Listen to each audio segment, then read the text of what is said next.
can be our banter for it, basically. Our banter? Yeah. Banter. Banter. Banter. Banter.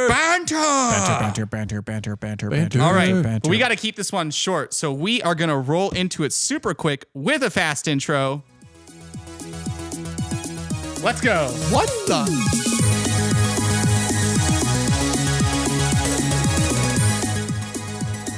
I'm just thrown off by what I just listened to. Also, we need to pull up the. Oh, we do. Go to the. Yeah. What did I just listen to? That was the intro. How did you do? Oh, I literally just gave it a separate button. Oh my gosh, you would. Anyway, good morning, afternoon, and or evening, everybody. You got to do it fast. This is the pace we're at. Okay. And thank you for tuning back in and hanging out with us. As always, we are the Genesius guys. I'm Nick. Filling in for Kyle. Wait. It would help if all three of these were live again. Oh. Filling in for Kyle, I am Seth. And I'm John. What a great start. And we're three Catholic dudes who love to talk about movies. This is the Genesius podcast. All right, gentlemen, I have to hijack this podcast really quick. Wait, what? Wait, Because Is this an where's announcement? Kyle? Kyle. Why couldn't he be here today?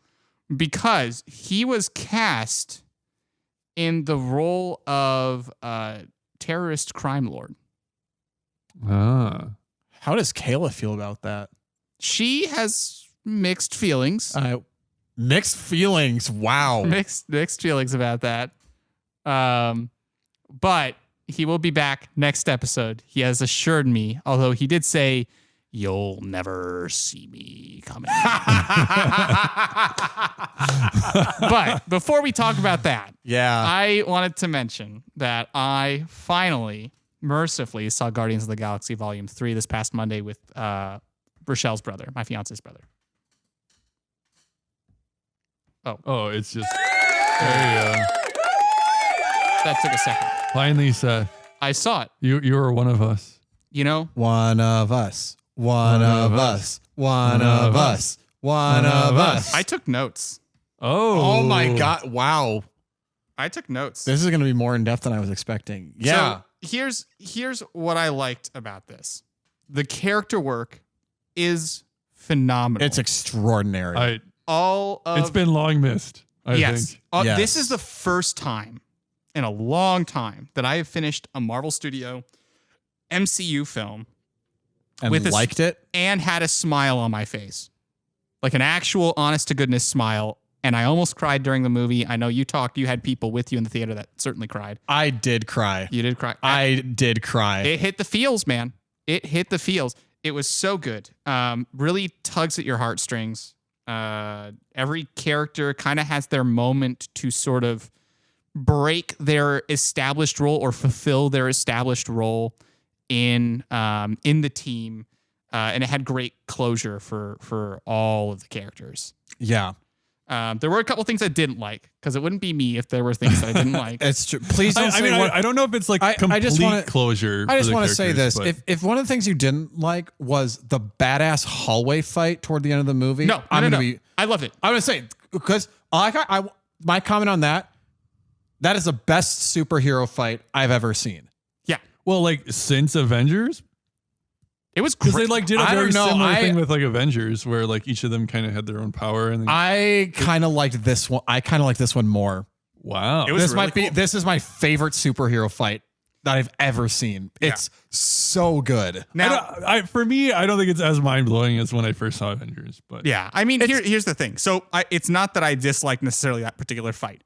There was just a lot of slow motion in this movie, a lot of it, and the movie kind of.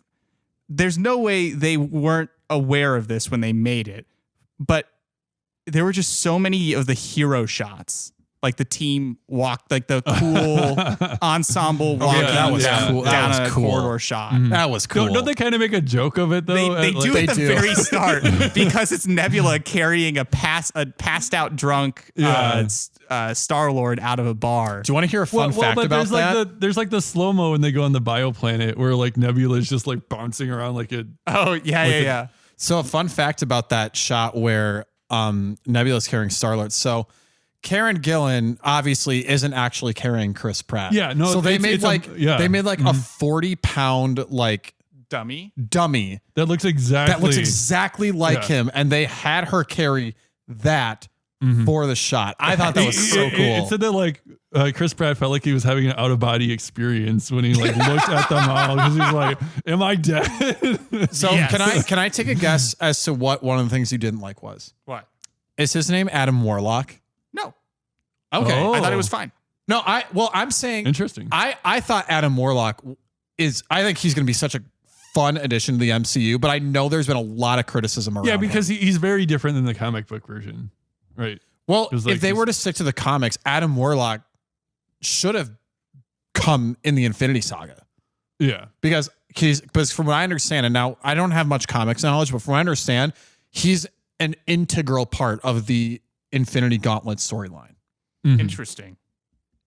I didn't know that. But yeah, other things, fake out deaths. There were a little too many fake out deaths. See, that is one thing that I would completely agree with because like they really made it seem like somebody was going to die in that movie. Yeah, and they did it so many times. By the end, I'm just like, I can only think of 2 times where they did. Well, that. they faked out like at the very beginning, Adam Warlock basically like murdered everybody.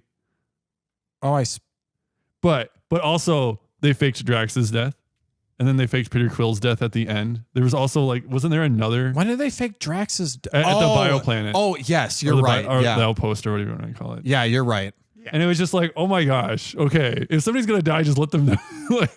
So I've got. I think. Well, and obviously Raccoon. Yeah. Well, yeah, but I think that's the one that's like the most warranted, I would say. Oh, absolutely. Like that. I think if they were going to do one fake out death, it had to have been with Rocket. Mm-hmm. Yeah.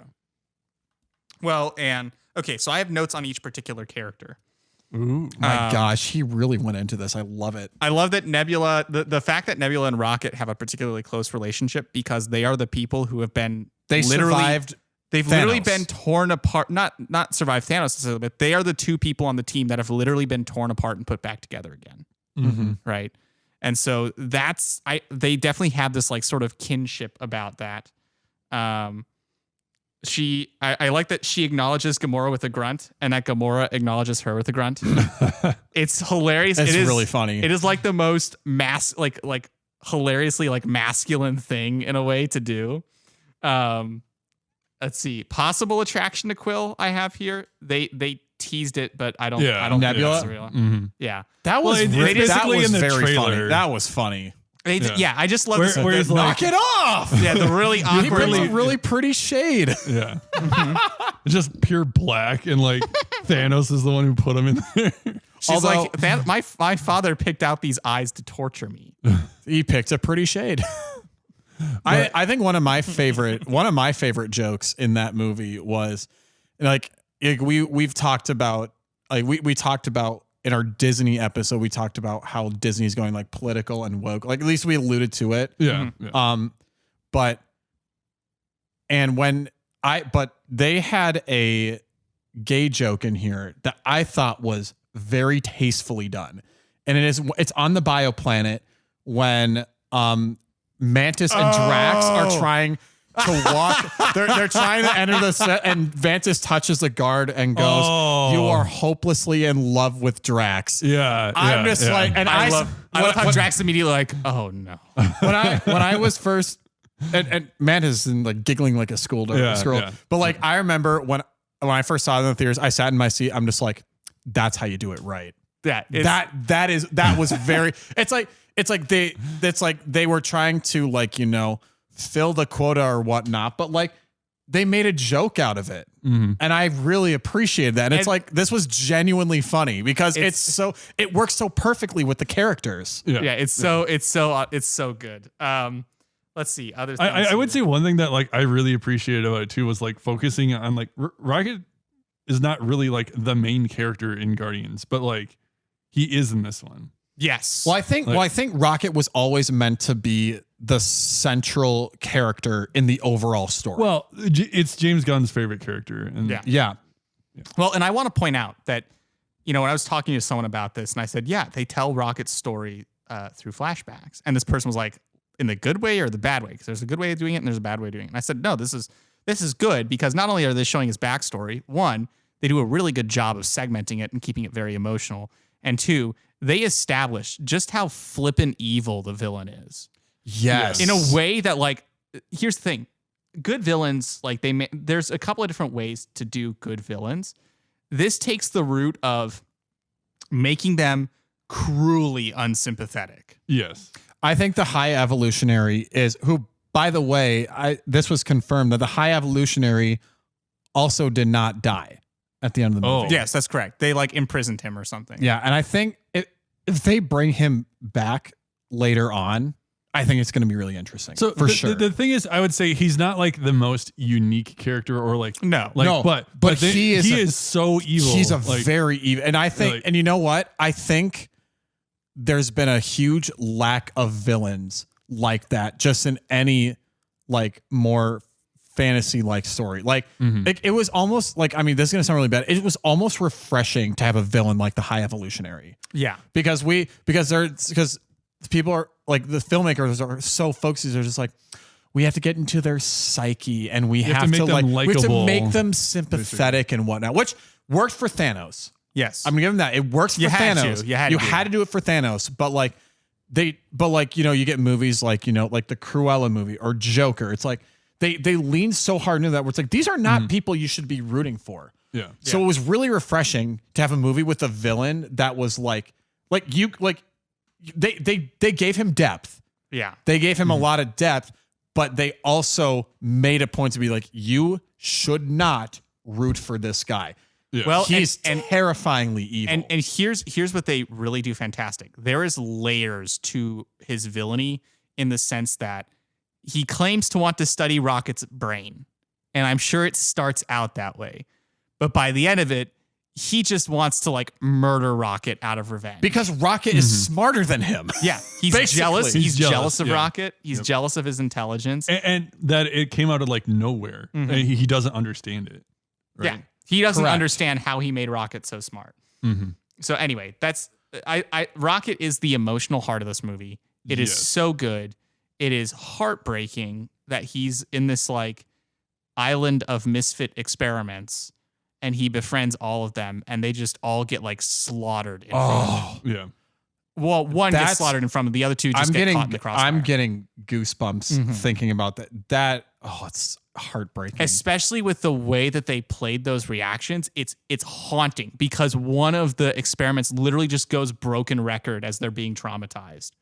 And you're just like, oh, wow. Which one are you talking about? The rabbit, the spider rabbit who just says, T floor rocket go, T floor rocket go. Oh, T-floor yeah. As all of this stuff is happening, like there is something about that character who has somehow maintained his innocence, just like going full trauma mode. That is ridiculously horrifying. It's very, very dark. And it's like you have a like. I mean, I say this as someone who grew up or whose family grew up raising rabbits.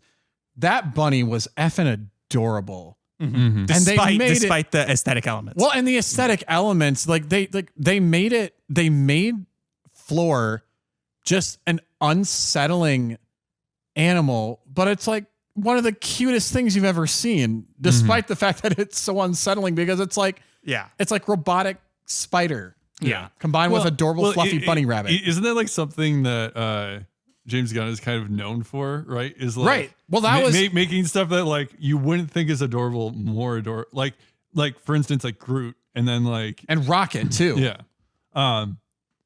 What was it? Oh, shoot. Oh, I think it really says something about like how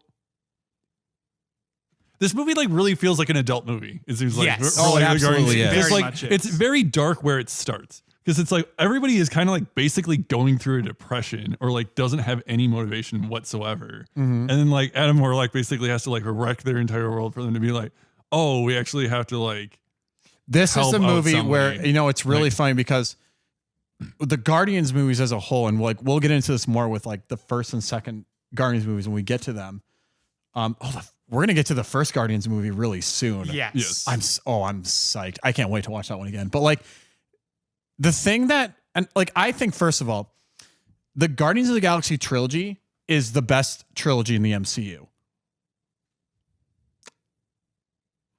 I could agree with that. Yes. Because it's like, because with the other trilogies, there's very, like, some would argue the Captain America trilogy, but it's the Captain America trilogy is even a little disjointed. The Avengers trilogy? So, okay, I'm going to cut this because that's four. Well, that's four. But like with the Guardians trilogy, it's like you could watch those 3 movies on their own and not have to watch everything else. Yeah. Whereas with the Captain America movies, you do have to watch like Avengers. That's and really good. Wait. But like, so a lot of the things in Guardians 3 won't make sense if you didn't see Infinity War, though. Just one thing.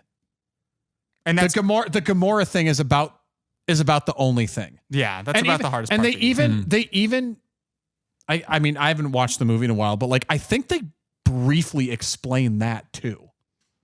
Oh, they do. She does eventually. So here's the thing that I find interesting. They all don't exactly understand why Gamora is the way she is. She explains it to them. I'm not even sure that it makes sense to them. No, that's a good point to make because because we as the audience know why this Gamora is not like the first one. They don't. But considering, the only ones who I think actually understand this is a Gamora from a different universe is it might be Nebula. Yeah. Because Rocket was too busy fighting with the Avengers on Wakanda. Yeah. And the other Guardians were blipped by Thanos. Yeah. Yeah. So like you don't necessarily have to watch the entire Infinity Saga to watch the Guardians trilogy. Anyway. Yeah. So in any event, I want to wrap this up because we're 15 minutes in, and I didn't want to. There's a different third movie that we. I have other notes, but I will end by saying I'm not going to give Guardians 3 a score, because we're going to do that in an actual episode. However, I would like to say that this movie has earned its way into the Infinity Saga box set. I figured it might. Yes. Did you hide it in there just for this? Yes. I love you. So man. I have my 4K Blu-ray of Guardians of the Galaxy Volume 3. I'm gonna set it off to the side here. This movie, I'm so glad. I did this with No Way Home.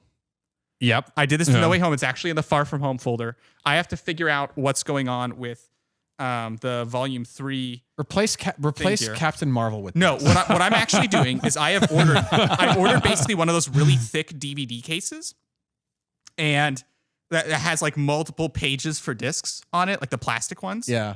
That you would get for like a Lord of the Rings box set or something. Sure. And I'm gonna print out some art for it that says epilogue in the same art style as this, and I'm gonna put the No Way Home and the Guardians of the Galaxy Volume 3 That's a great idea. So those two movies that. will be formally considered the epilogue of the Infinity They'll be Saga. number 24. Yeah. Well, this would be 25. There's a compartment underneath this that contains special features. And like so that's where you put Spider-Man yes. No Way Home. So the discs are in here, but the No Way Home case is in the bottom. I see. So I'll show you after. Right. And and I mean, to really wrap it up, like Guardians 3 really is a movie that fits more in the Infinity Saga than it does the Multiverse Saga. Correct. Which we say now, but like the Multiverse Saga is currently going on. Like it might make more sense later on. No, there are things in the Infinity Saga that might connect back to the events of the Guardians of the Galaxy Volume 3. That's what I mean. Yeah, there are not things in Guardians of the Galaxy Volume 3 sits in a vacuum inside the Multiverse Saga, because like No Way Home, it doesn't really deal with all of the stuff that's going on in the Multiverse Saga. So that's kind of the consensus with that. Yeah. But anyway, we have to transition into our actual movie, another completion of a trilogy that we like to call Iron Man 3. Iron Man 3. Directed by Shane Black. Not Jon Favreau. Not Jon Favreau, notably. Written by, I think he produced it though. Written by Shane Black and Drew Pearce. Music by Brian Tyler, with a release date of May 3rd, 2013. It's really interesting. Brian Tyler did 2 Marvel movies in the same year, because he also did Thor: The Dark World. Interesting. Oh. He also contributed to Avengers: Age of Ultron. Ah, okay. We'll get into that because I have opinions about that when we get to our Age of Ultron episode. Yes. Okay. Budget of $200 million, box office of $1.215 billion, riding the coattails of the Iron Man name. Yeah. Rotten Tomato critic score 79% and an audience score of 78? Yes, 78%. 78%. And Not 8%. That's the Secret Invasion finale. Yes. the Rotten Tomatoes consensus is with the help of its charismatic lead, some impressive action sequences, and even a few surprises. Okay. Iron Man 3 is a big, witty, entertaining adventure and a strong addition to the Marvel canon. Now, so they seem to really like it, it seems like. Yeah, and this is obviously also an A3 for adults. The USCCB had to say, special effects trump substance in this addition to the blockbuster screen franchise adapted from a series of Marvel comics dating back to 1963. As a titular superhero's billionaire alter ego, Robert Downey Jr., battles a mysterious Bin Laden-like terrorist, Ben Kingsley, their conflict endangers his now live-in girlfriend, Gwyneth Paltrow. The range of moral and immoral uses to which advanced technology can be turned are briefly explored through the characters of two promising scientists gone bad, Guy Pearce and Rebecca Hall, and through the protagonist's newly developed anxiety attacks, which leave him questioning his reliance on gadgetry. But such serious considerations are muscled out of view under co-writer Shane Black's discretion by serial gunplay and explosions. I'm just going to silence my laptop because it decided to throw 2 notifications at me all at once. Yay. Oh my gosh. 3. Shut up, Dell. Dell, I don't care that much about my PC's performance. It's doing fine. It's doing its job right now. Yes, it's fine. All right. Yes. A3 for adults. You know, this is an interesting movie because I feel like this movie is actually one of the most important for the MCU. Mm-hmm. Not in actual plot stuff, but because of how they chose to write things. I think this movie solidified some key. I'll put it to you this way. Later on, we'll talk in Thor: The Dark World about kind of how, or at least I mentioned how it's really like Dark World establishes the Marvel formula. Mm-hmm. And I think this movie establishes the writing style of a lot of future Marvel movies. I can see that. Yeah. And particularly the decision of, do we go for seriousness or do we go for humor? Yeah. Now, that's directly contradicted by a couple of future films, but especially like going into the future of the MCU post Endgame, it's clear that they decide to pick humor over more serious plot devices. Well, I mean, even look at Ragnarok, right? Yeah. Like, Ragnarok is the ending of Asgard. And they're like, oh, let's make it a comedy. This place will be this will be a home for all peoples, and then it explodes. Nope, that home is now gone. No, it was. I think the joke was just like, well, we have at least the foundations are there. It's like blows up. Oh, nope, now those it's gone. foundations are gone. Yeah, that's right. But yeah, so this movie had probably the most. I think we should just get to the single most controversial part of the film. We might as well. Which is the Mandarin. The Mandarin. Yeah. As portrayed by Ben Kingsley, is seriously terrifying. Like, even watching him as an audience member, right? The stuff that is supposedly like put out. He's very effectively terrifying. He's very effectively terrifying, and Ben Kingsley does a phenomenal job. Just think about like the actors in these things. Yeah. Like, Ben Kingsley is amazing. Yeah, Yes. he's incredible. He does such a good job with this. And I love how when they go to film this, he basically has like a code name where he has to be in character. And so the scene is kind of a bait and switch, right? Because when he gets basically brought in to do another another video for the actual villain, Aldrich Killian, they refer to him as the Master. They call him the Master, which is to say that that's interesting. I have a feeling that like that's because as an actor, right, you have to be in character in some way. Like you have to get into character. And some people, depending on who you ask, their opinion is that character is something that when the camera hits action, you are into. And for other people, they're more method actors where they spend time when the camera is off in character, whether it's before or after the scene or just for a whole shooting day, they will be the character. I mean, they're like Heath Ledger was known for doing this. Joaquin Phoenix too is a good example of this. And so that's like the method acting kind of thing.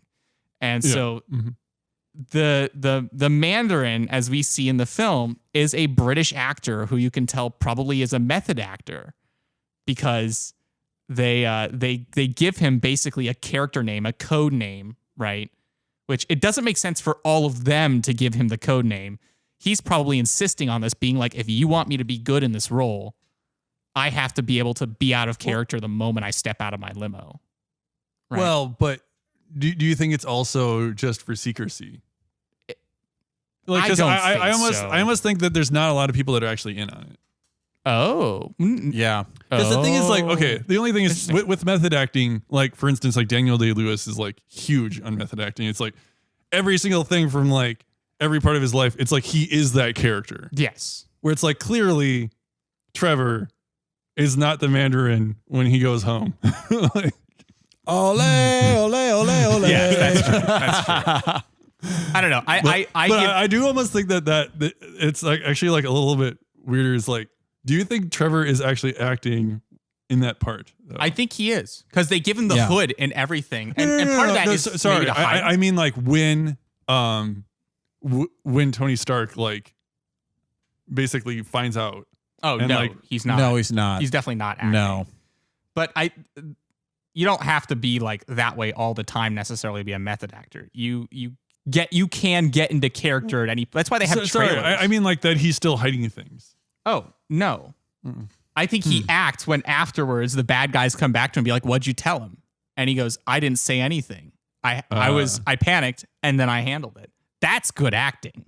That's him acting and effectively lying. Yeah. So, I don't know. The whole vibe I got from that scene is that he's already in character, and even if the and like the people around him may be in on it, but they have to refer to him as this in order so that everyone especially can understand what's going on. Killian. Yeah, Aldrich Killian. Yeah. So that's the understanding. What do you guys think about this? Was this a good choice? Because it was clearly a choice. It was a choice. I think me and Nick are on completely different sides on this. I don't think we're as different as you think we are. I actually thought this, like, when I saw it in theaters, I was like, man, this, like, Iron Man's like one of my favorite characters at the beginning, and you're just like, and the this Mandarin is a well-known like, Iron Man villain, from what I understand. He's like their iconic villain, and like I thought that scene, for instance, like when they blow up his like house, that was a very good scene. Like, it was so like terrifying of this character, and then they get to this part, like I'm like, oh man, they're gonna like actually clash, and they're like, gonna duke it out, and then like you find out that it's just an actor, and I'm just like, what? Like, really? Like, I thought it was dumb. Like, honestly, like, ever since, like, that part of the movie, to me, it just went way downhill. Like, I didn't really like it after that part. You know, this is where I think we don't quite disagree as much as you think we do, because it is a very dumb twist. Yeah. It's effective. Don't get me wrong. Because, like, I mean, it's definitely a big twist that I did not see coming. No one expected that. And I think, I don't think I hate it as much as you do, because like, I don't know. I remember the first time I watched something different. Like, if you were going to the movie and like expecting the same kind of like superhero movie and then they changed it. Yeah. Sure. Like, I mean, I guess that like they definitely did change it, but like the first time I watched it, I thought it was like, I was blown away by it. But yeah, the more I watched, the more I'm just like, it did seem like it came out of nowhere.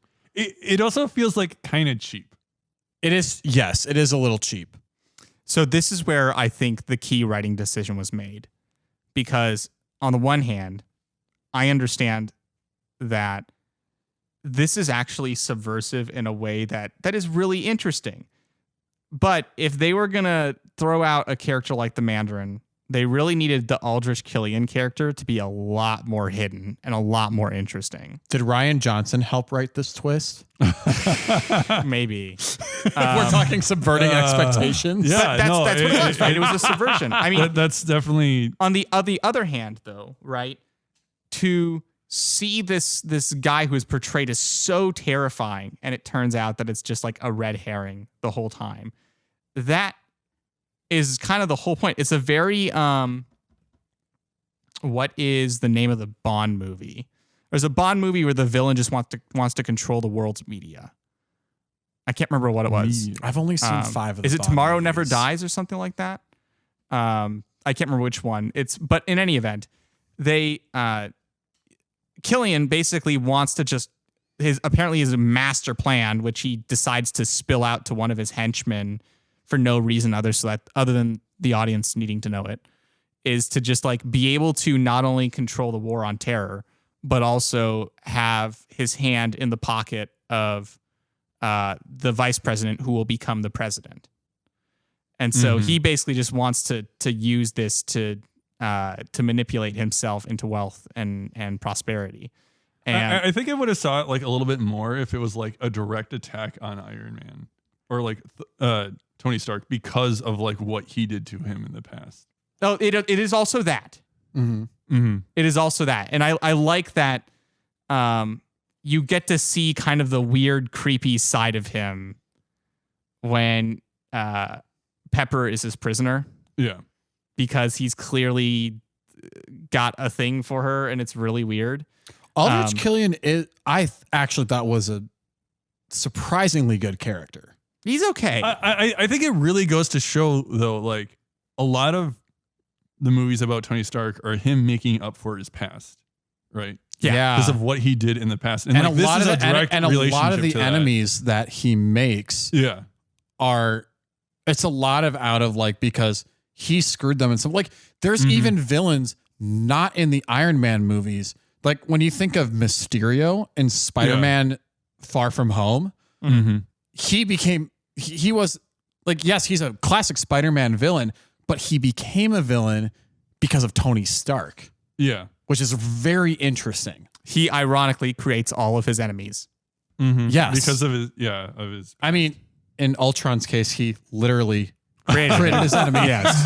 That's true. Yep, so yep. yeah, I will, but I digress. I think the choice to make the Mandarin kind of a red herring was a choice, and it's a really strong one because of the fact that the Mandarin character that Aldrich Killian created is so effective, not just for the people in the world that he's in, but also for us, the audience.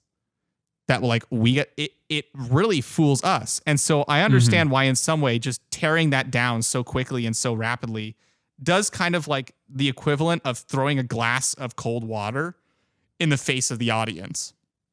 Some people are going to like that. Some people aren't going to. I think it was a choice for them that said, if we're confronted with a situation like this in the future, we're very likely going to make it a joke.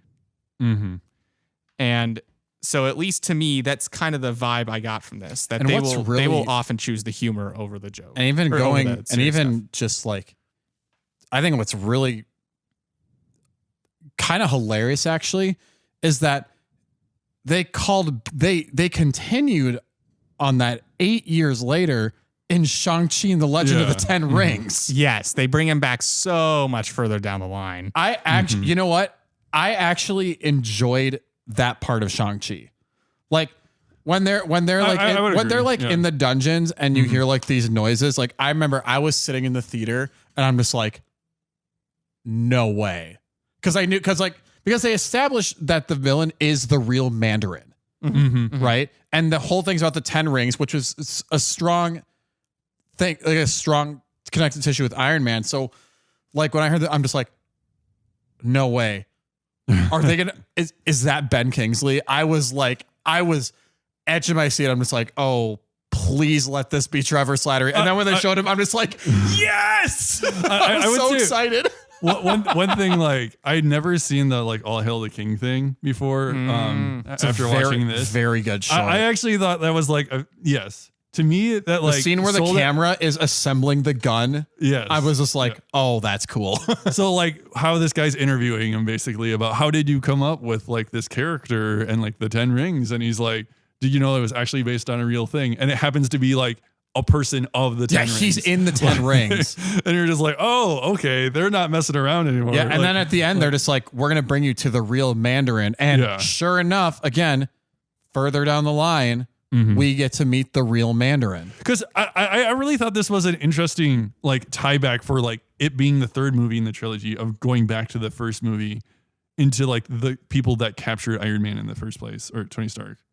And like having that tie-in of like, we're going to include that same terrorist group that like Obadiah was manipulating. So one point of contention I will disagree with you about is because you say that the movie falls flat from the twist. Like from then on, I feel like it's just like it's not compelling. I thought it was really compelling of dealing with Tony Stark having to deal with his PTSD. And what does it happen when he is not in his suit? Right? Yes. Because he becomes very dependent on his suit, like in Iron Man 2 and in Avengers. And it's like, okay, let's get back to the core of who Tony Stark is and how he like is going to counter. He learns to be extremely resourceful without his suit. Yes. And I thought that was very fast. I loved that. It was very part. cool. Like I love when honestly, he's strapped to the bed and he's just like, and he's like doing the countdown. The guard's like, the heck is going on here? And then, because actually this is the first time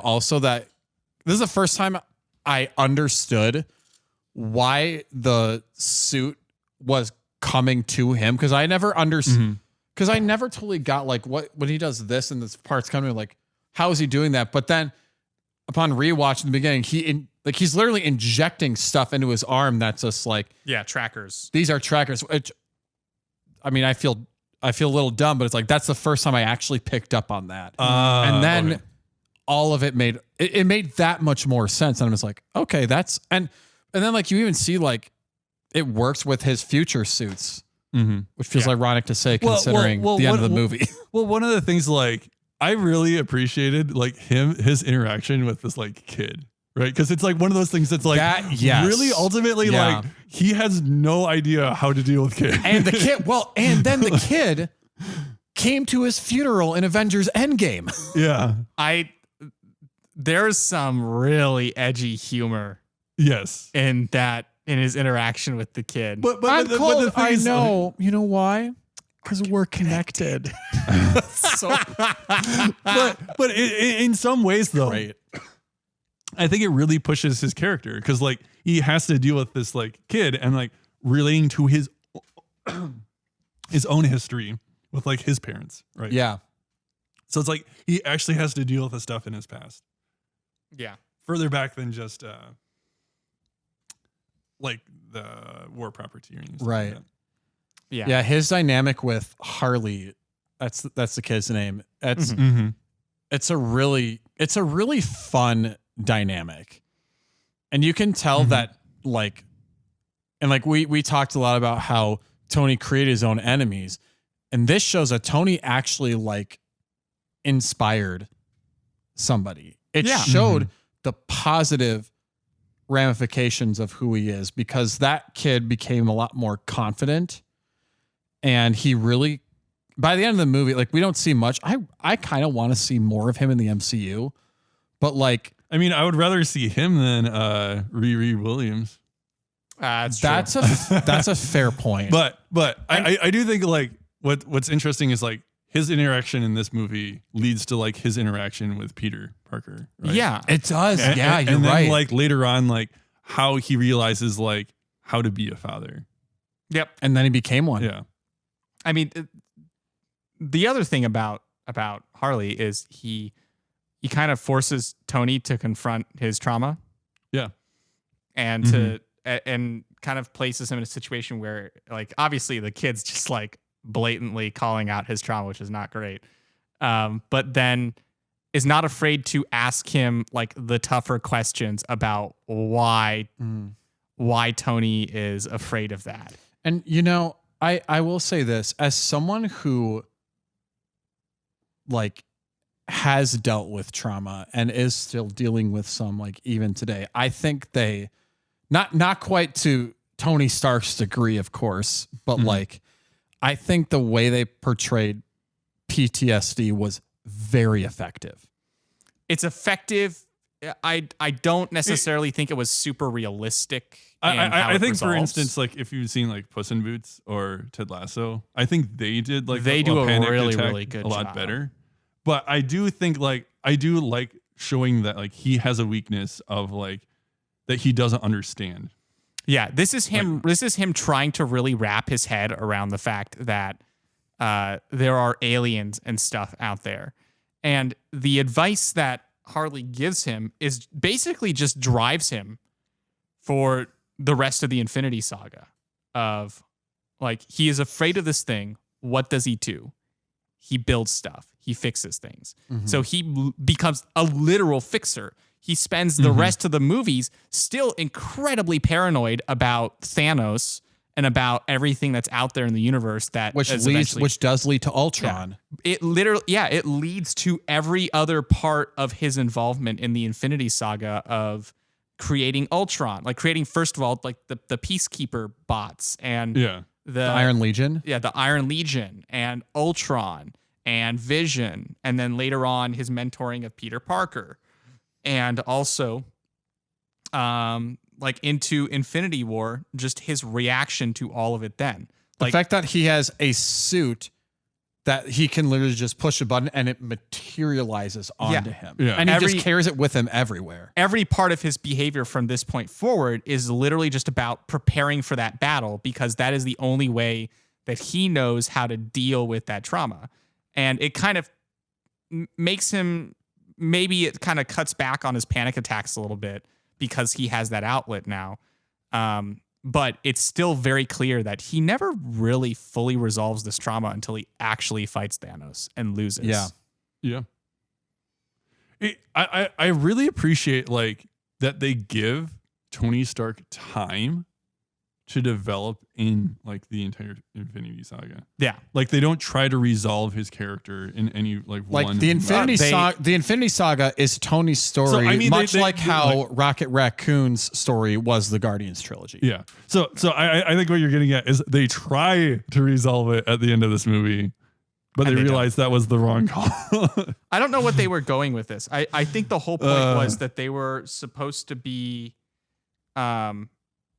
showing a resolution of his character about how he more effectively knows how to deal with his character flaws. I think that's what it was, because I don't know if I'm behind the argument of like, because they say like, oh, like he doesn't, I mean, we were just talking about this, but like, you know, people criticize Iron Man 3 for being like, oh, well, like he blows up all the suits, but then he's back to building them by Age of Ultron. But it's like, but it's like we were saying, he never completely gets over the trauma. Now he just has an outlet where he can invest in order to cope with it. Well, and because it's almost like he's slightly like an addict because he has to keep doing because it, at the end of the movie, like he's driving away, but he's carrying a trailer with some of his gadgets. Yeah. And even in the last line of the movie is, well, excluding the post-credit scene, but the last line of the movie is, I am Iron Man. Can I ask you something though? Where is he at the start of the movie, aside from the panic attacks? What is he doing? He's talking to Bruce Banner. No. What does Pepper find him doing? Building suits. Building suits. He's still doing the same thing. This is where I'm a little bit confused as to where they actually bring his character and why this ending really doesn't work for me. Because at the end of the day, the thing that supposedly resolves his trauma is to build stuff, to go try and fix things, right? The problem was that's what he was already doing at the start of the movie. But I think the difference between the end of the movie and the start of the movie is he was denying the fact that he was dealing with PTSD. Like he was in denial at the beginning. Literally he plays off as everyone needs a hobby. He considers building his suits a hobby. And he says that until Harley confronts him about all the fact that he is having anxiety attacks and PTSD. And by that time, he's like, he because now he's like accepted that he is dealing with it. yes, he's still coping with it by building suits, but like that's the arc I kind of see in Iron Man 3 is like he denied what was going on, because like even when he's having the nightmare at the beginning of the movie, where like he's still having nightmares, but like he's like but like you see he's still dreaming about flying through the wormhole, and every time anyone brings it up, he's triggered. Yeah. Which doesn't happen as much. Granted, they could have shown this better, but it doesn't happen. Like that doesn't come up as much toward the end because he's accepted. Yes, I'm traumatized.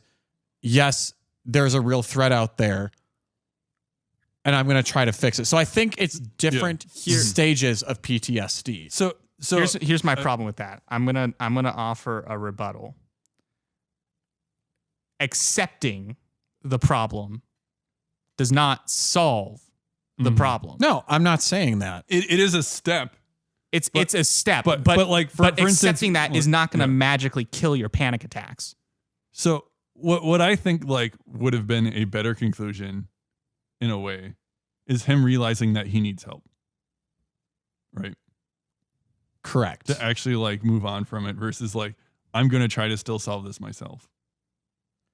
But that's where, and I don't disagree with you, but that is where the key, and I think this is essential when you think of the context of the entire Infinity Saga.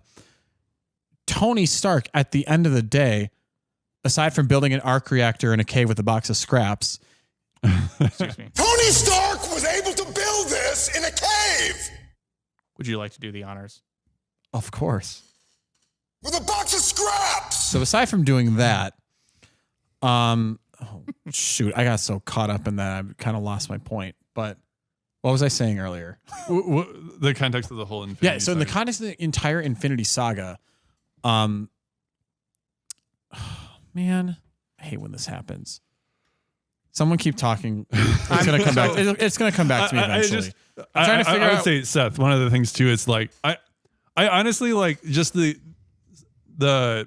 branch where it's like Killian just all of a sudden can now like breathe fire, right? At that point. And then Okay, like that was moving on from that that, like was silly. like That's just silly. Pepper getting like superpowers and stuff. Like honestly, like one of the things that like I noted when I was rewatching it with Seth that I don't like in my head was I was just like when Pepper like fell, I did not have any like even the first time I watched the movie, I knew she wasn't gonna die. Yeah, they didn't like direct it in a way that you actually had any kind of like feeling towards it because it was so quick. You're just like, oh well, that happened, and then like, oh, I guess Tony's gonna like, although try to like, but like I feel like if they would have just played it a little bit more, like for instance, like you could have honestly thought that Loki was dead in Thor 2. yes, I did not honestly Except for think that Pepper except for Potts, the ending scene.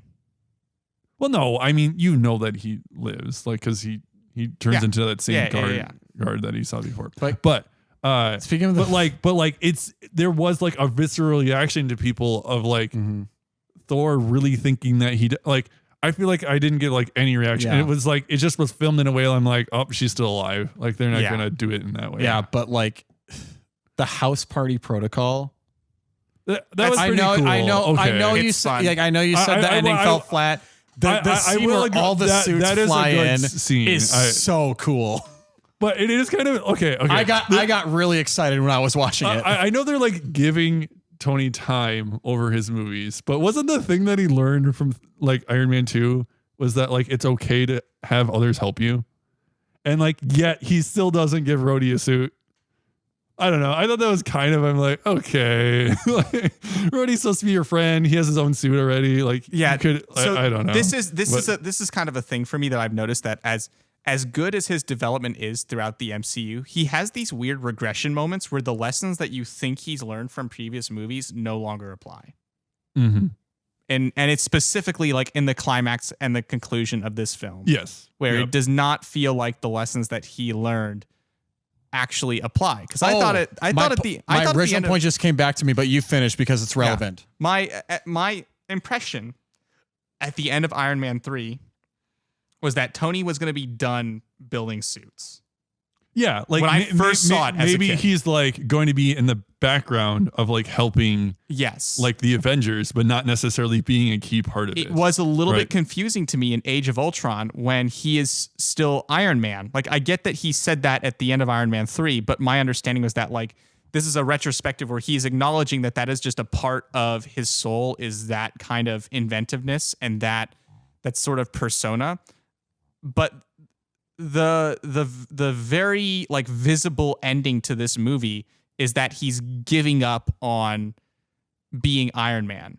And so the only way that I could justify is like, oh, well, maybe he's only making like one suit now for himself. Well, one thing you could say, like his dad was right trying to give back with like World's Fairs and like building like communities and stuff. Like what if he does that with his engineering? Like, oh, I'm going to like try to help people out. Like, how can I help the community with my engineering skills? So there's a couple things to consider, and this also kind of goes back to the point that I was attempting to think of earlier.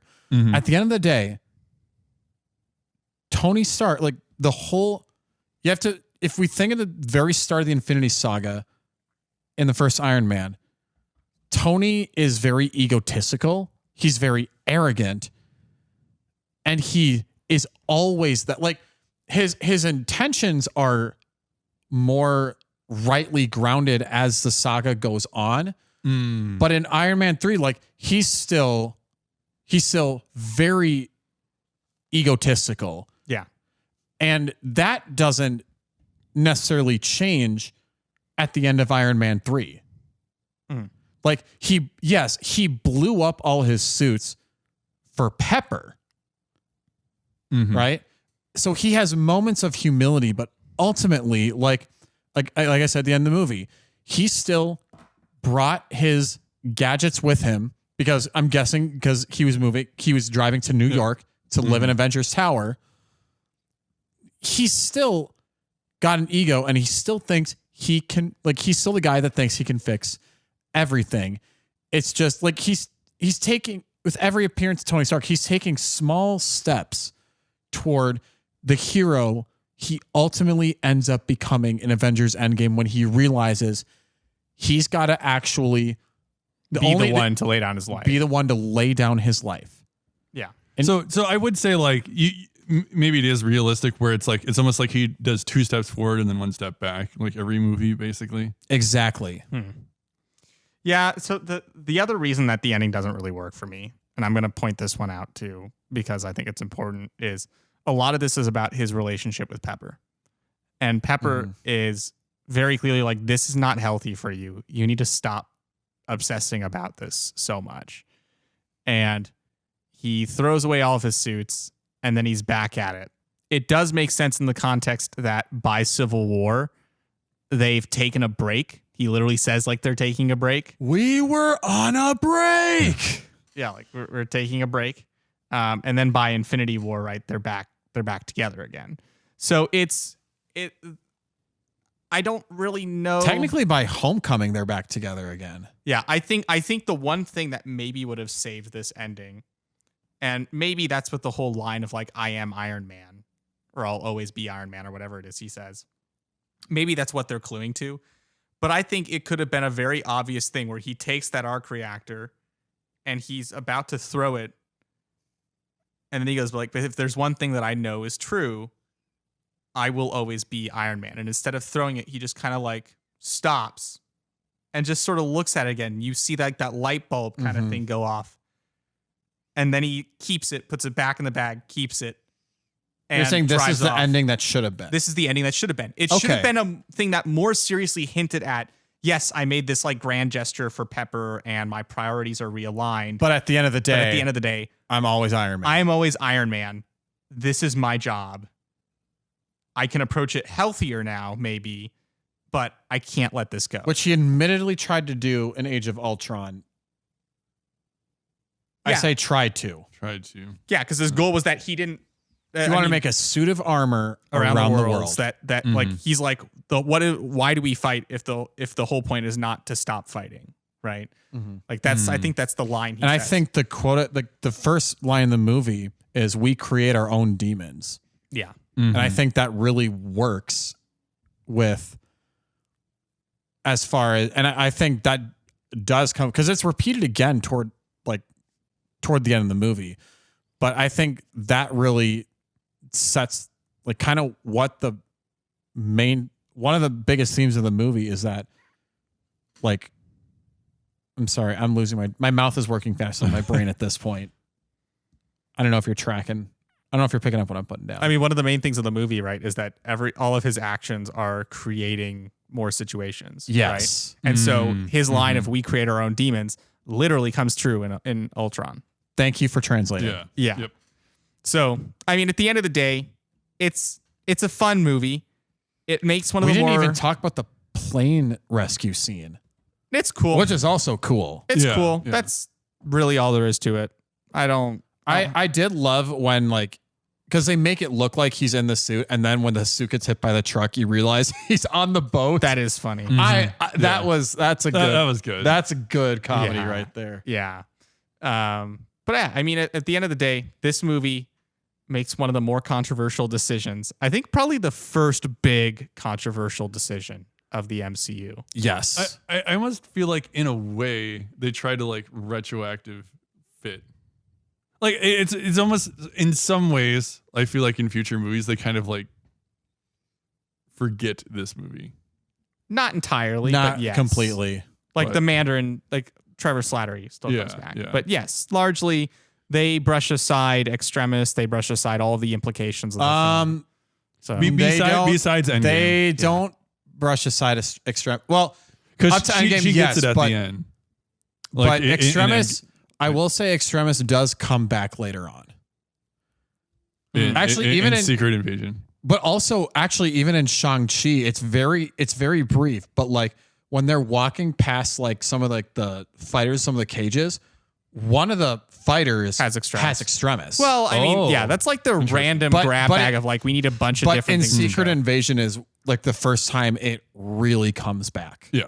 I haven't seen it, so I wouldn't know. You would be disappointed. I will say that. I That's say why this I'm having not watching. it. Anyway, I say this having seen the whole thing. So, all that being said, let's talk about scores here. Yes, I'm gonna go first. I give it a 90.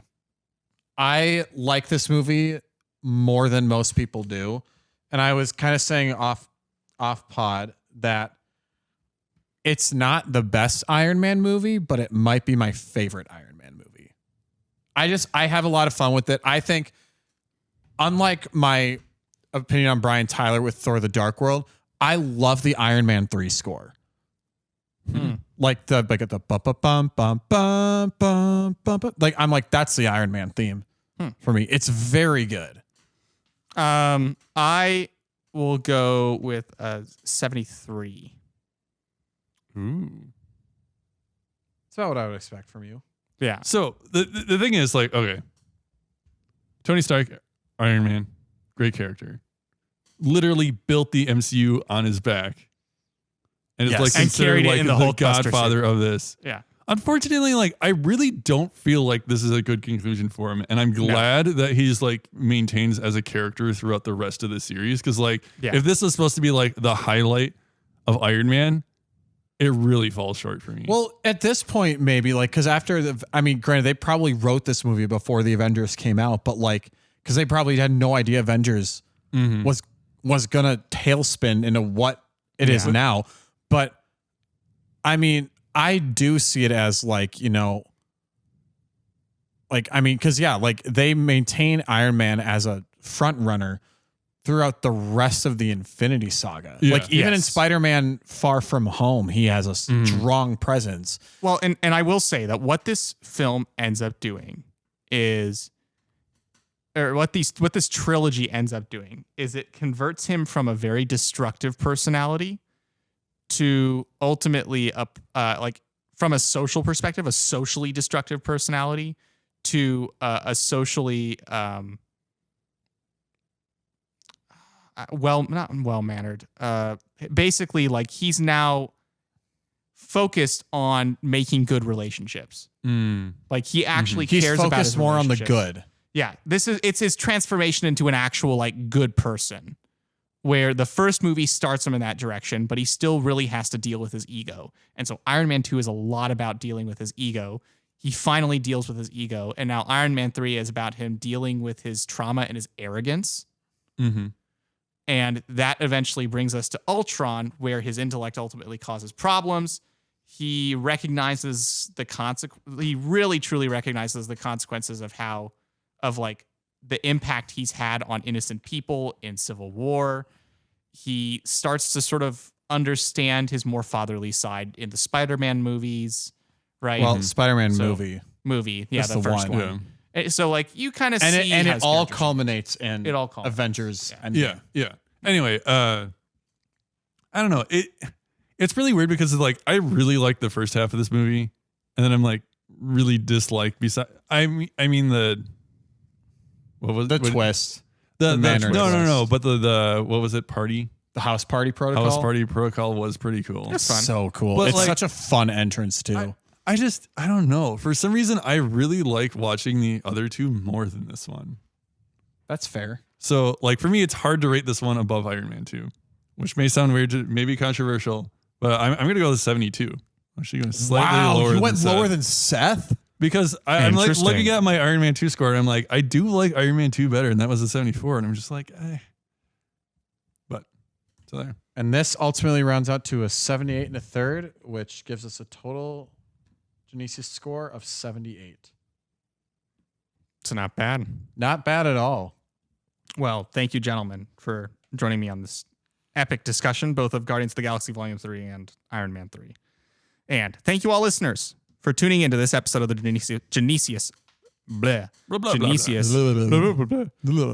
podcast. If you enjoyed our content and you want to see or hear more from us, please subscribe to our podcast on whatever podcasting platform you use. You can find us on Anchor, Apple Podcasts, Spotify, Google Podcasts, and more. You can also find us on YouTube. Our handle is @Genesius Podcast, where you can see all the shenanigans we get up to, as well as some pretty cool Lego sets. You know, I listened to Was that double podcast. speed?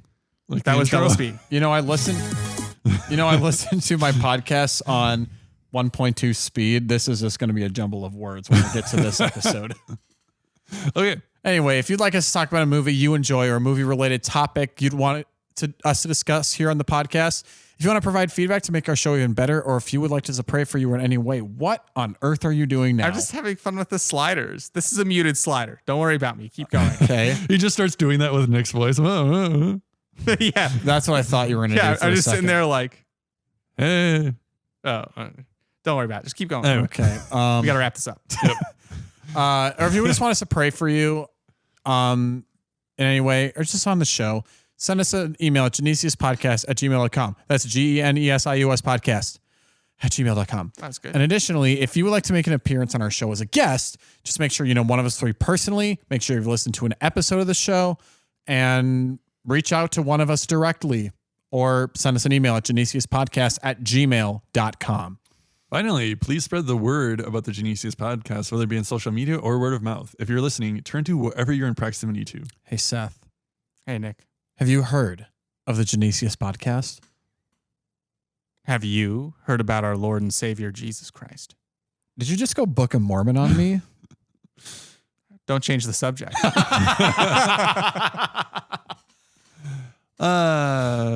Or shoot a text to all your friends, family, and coworkers about our podcast, whether it be right at this moment, at a family dinner, at a work meeting, if you meet a Jehovah's Witness, or on date night. You know, I never thought I'd understand what it was like to hear a bit of John's soul die. And I just heard it. And if you're gonna talk about it on date night, just make sure there is a giant stuffed rabbit. Yes, that's true. Yeah, Okay. Completely normal. very normal. Wherever you are, whatever you're doing, please tell them about us, and please pray for us as we continue to create content and use our gifts to give glory to God.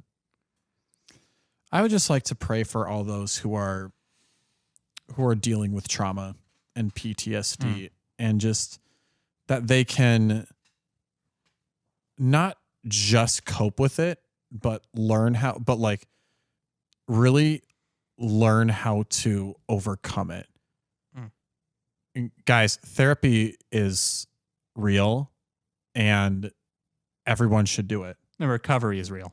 Yeah, recovery is real. It takes time, but it's real. Yeah, everyone should see a therapist. I like that.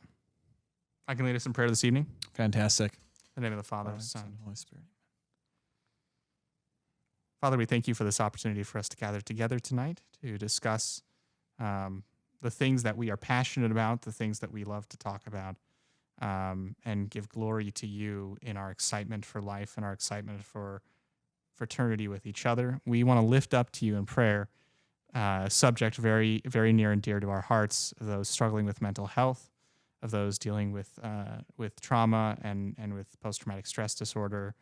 I'd like to specifically offer up as well an intention for veterans who experience this as well, that we just all receive the help and support we need and are always reminded that you love us even in our brokenness. And we want to offer these things for the intention of, actually, we'll ask for the intercession of St. Jude, patron saint of hopeless causes. And we also ask for the intercession of the Blessed Mother as we pray, Hail Mary, Full of grace, the Lord is with thee. Blessed art thou among women, and blessed is the fruit of thy womb, Jesus. Holy Mary, Mother of God, pray for us sinners, now and at the hour of our death. Amen. St. Jude, pray for us. St. Genesius, Pray for us. Father, Son, Holy Spirit. Thanks for leading us in prayer, Seth. That was beautiful. Thank you. Gentlemen, thank you for, I can't say I was hosting today, so thank you for hosting today. Thank you for joining us. Yeah. Thank you for. Yeah, it's kind of fun to record here every now and then. Yep. Yeah. Nice. And listeners, thank you for tuning in with us, whatever time of the day you're listening to. Next Friday at noon, John and I will for sure be back. I think Kyle might be out again, and Seth, we apparently couldn't get you to fill in for Kyle. I'll ask Kyle. I think we have somebody else filling in for Kyle. But we do have someone else filling in for Kyle, and we are also talking about something a little more serious. But unless you already know who it is, if you don't, you're just gonna have to tune in next week to find out exactly who we got to fill in for Kyle and Seth, provided Kyle can't fill in.